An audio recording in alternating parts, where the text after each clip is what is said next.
Welcome to Empower.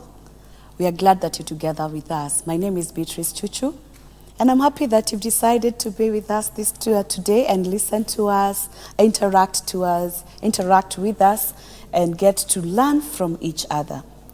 And today, as I always say, that Empower focuses on people and workplace, and we inspire, we empower, we connect so that we can become better each day. Today, I have a very special guest who I want to introduce to us as we move forward. Welcome. Thank you, Chuchu, for having me in this session. Yes. My name is Obadiah Kiprono. I'm an HR professional with 12 years experience in the industry. I've worked across various sections of the industry, service industry, non-governmental industry, and manufacturing. And I'm happy today to be in this discussion. Thank you and welcome. Wow. Thank you so much, Obadiah, for coming. I always feel good and I'm having a HR practitioners with me so that we can learn from each other and get to understand many things that happens at work between people and their employers, between the workplace and people. And as we've been talking all along is that God has placed us in different places to do different assignments so that we can accomplish His purpose for us in this world. And today we are doing something very different, which actually happens at workplace, and it is important for all of us. And I believe every employer would be happy to listen to us today as we look at employee retention. And Obadiah, when you talk about employee retention, I want to start by saying that when someone brings someone on board, their plan or their desire is to have this person for a long time so that they can serve them. They can also benefit from the organization. Yeah. So when someone talks about employee retention, how would you define that first? Yeah. So thank you, Juju. Every organization is a going concern. Yes. As you've mentioned that when an employee comes on board, the employer intends to have that employee for a very long time or during the lifespan of that business.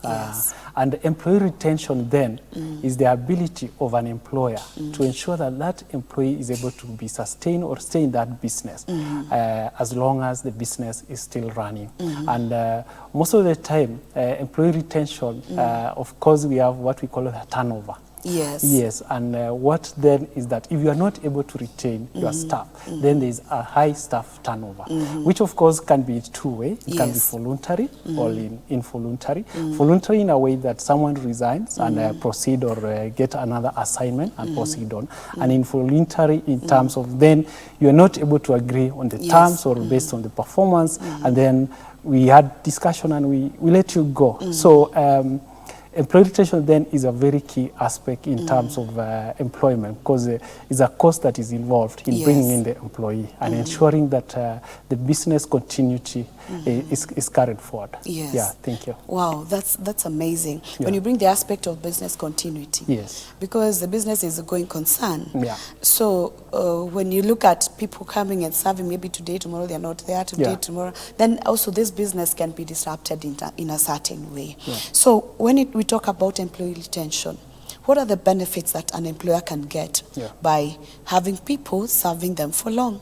Yeah, one of the benefits that the employers can get from having people serving them for long is that there is the aspect of fast return of investment. Of course, when we bring in employees, we train them, we onboard them, we take them through our policies, they understand our organizational DNA. Yes. So in terms of training, then if you bring in an employee today and he leaves tomorrow, then you've invested in that employee. And if you let them go, then the other organization definitely is going to benefit. You've not reaped or get return on investment. The other thing is customer satisfaction. You've worked into organizations where some customers need to be served by a certain employee. Yes. Yeah, and some will come and say, I don't want to be served by so and so, I want to be served by ABCD. It becomes personal. Yeah, it becomes personal. Yeah. So in terms of also meeting our customer requirements or our customer needs, yes, there's that aspect of it is important to have those employee retained for a very long time. There's also the aspect of consistency and sustainability of our processes. Yes. Yeah, because an organization has a way of doing things. And one of the differentiating factor of an organization is how we do our things. We can't be doing the same services. We can't be providing the same goods and services. But again, our customers like us because of how we do it. how we meet their expectations, how we satisfy their need. Yes. Yeah. So if we keep on losing employees that they understand our DNA, we've trained them, then at the end of the day, we end up losing the continuity in terms of our customer flowing in because of certain requirements that they get to be met when they come to be served by us. Yeah. Wow, amazing. The return on investment. You know, sometimes we never look at it that way. Yeah. But when I look at the recruitment process, before you get someone on board, what it involves, you know, sometimes it's so hard. Even to get that person you're looking for. Sometimes it takes forever, takes so long. And then you bring in this person who does not understand what we do within the business, and we have to train them. You know, all that process, it's a cost. So if I'm going to do this for a month or 2 months, and then again, within no time, the person is no longer there, it's true, I'm going to lose. Yeah, basically, like, for example, to fill one position and the lowest cost or the minimum cost you can actually quantify is in terms of a 1 month salary first for that person. There's also the aspect of if someone is not in, probably you appoint someone to act on their behalf. So that person is doing dual roles. One is doing his role or a role, and secondly is doing the other person who has left. So in terms of concentration, in terms of being able to give 100% of their role, then the organization is going to lose also in terms of the monetary. There's also what I've said is the trainings that we train staff from time to time in terms of their work, orientations, so that you have that consistency, you have that kind of brand that people identify with you. So those are the cost elements that from time to time we miss to see as employers. And we tend to think that letting employee go or not minding that if you go, I'll employ someone tomorrow. It's an assumption. It's an assumption. That, it's okay, the person can just go, I'll get another one.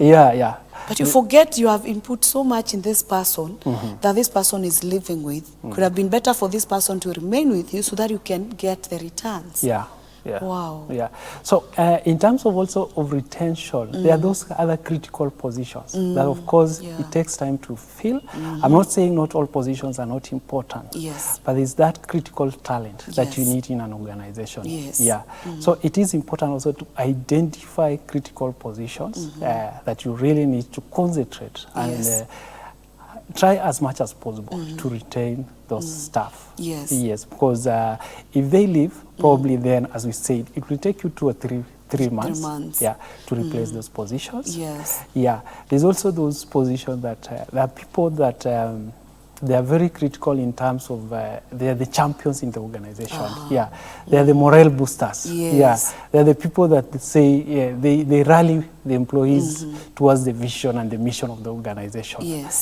So as an organization, retention is very key, and it is the work of the HR to ensure that, and of course the management, to ensure that there are retention strategies put in place so that we are able to identify, we are able to come up with a strategy, we are able to come up with what we need to do in terms of retaining our employees and looking at what is the return on investment and what then do we need in future in terms of talent in our organization. I also noticed that when there is staff retention, you realize that the other staff, the morale of all other staff is somehow lifted. As opposed to when people are just leaving. Because the moment people are just leaving, are like, what is happening? Is the organization okay? People start talking about it. Imagine when you come to an organization and you realize that 10 people are leaving. I feel like leaving. And there you are thinking that, yes, I've gotten a good job. And you arrive and they tell you, yes, welcome to this organization. We really value our employees. 2 days down the line, there's a farewell party for 2 or 3 people. Then you find yourself, you ask yourself questions. Am I in the right place? So that again leaves, it tells you a lot about the organizational picture on how we value our employees. So it also affects the aspect of the morale because as I'm being inducted and someone is leaving, then I'm asking myself questions. And you have a bad start. Am I in the right place? Did I actually did my background check well? So it's very, very critical that Yes. we tend to retain our employees as much as possible. Yes. Yeah, and I think staff retention is something key to should be taken seriously by employers. Yeah. Because I would say it's more of employers' responsibility as opposed to the employee. Yeah. Because for me as an employee, when I come in, I want to deliver, I want to do what I'm supposed to do, and I give myself towards that. Yeah. And as you mentioned, we are going to look at those strategies maybe the employers can put in place so that people can be retained. Yeah. But my point is, an employee, when they come in, I want to serve for long. Yeah. I want to be in an environment that favors me in one way or another. Yeah. Gives an opportunity to deliver, to apply my skills, to apply the knowledge I have, the competences, all that. So as then, if those ones are not met, there's a possibility of me starting thinking something else. So I'm looking at it like it's more of an employer thing as more than the employee thing. What do you think? It's a two-way, because one, there's first the contract that we sign, and then there's what we call the psychological contract, what is not written, what is not written. There's the expectation. I come in, I tell you this is a good organization, this is an organization that we value employees, we'll respect you as an employee, and of course you have your vision, your mission, the organization have their mission and their vision. And yes, it is now the responsibility of the employer to see, then how do I ensure that this person's mission and vision, we are able to actually align it to the organizational mission and vision. And sometimes also it's about our career path. How do I want to grow in an organization? Yes, I've come in today as a junior manager or just an assistant. But of course, it's nature for someone to grow, or it's nature. If someone sees they are not growing, then the aspect of retention is in question. So as an employer, it is good that, as we've said, to put up strategies on aligning our staff, our employees' mission and vision to the organizational mission and vision. And I think if that is long-term, then then we're bound to see retention as one of the big things in the organization, and be able to reap what we've seen in terms of organization of the retention fruits. So that we don't just run the business on daily basis without much thinking about the future, or thinking like these people will just be here. You know, someone can just think, I've hired them, I'm paying them well, they remain with me, which is purely an assumption, because you need to be deliberate to ensure that these people remain. Because especially when you bring in stars, you know, people who are very good, critical people, as you mentioned, people that you really value, and you feel that these people should not leave me, because if they do, I'm somehow affected in one way or another. And sometimes it's so hard to replace some position. There are some positions that we easily get replacements, but there's some positions you can really struggle before you get a replacement. So such a case, then, as an employer, you have a responsibility to ensure that you put things in place which you're going to look at some of the things that we can do, so that these people don't leave you very fast. They should not just assume they are in, they will stay. No, that's an assumption. People can actually leave you. So, okay, we need to take a short break, and then we are going to be back in a short while. But I believe that we are learning, and I believe that our viewers, you're learning, you're getting to, if you're an employer, even if it's a small shop, it's a M-Pesa shop, even when you employed a house help in your house, we employ them and we want to have them stay with us for long. Just know that you really need to take responsibility to ensure this person stays longer with you. And we are going to come back and look at how can we make these people serve us for long. My name is Beatrice Chuchu. Please don't go far.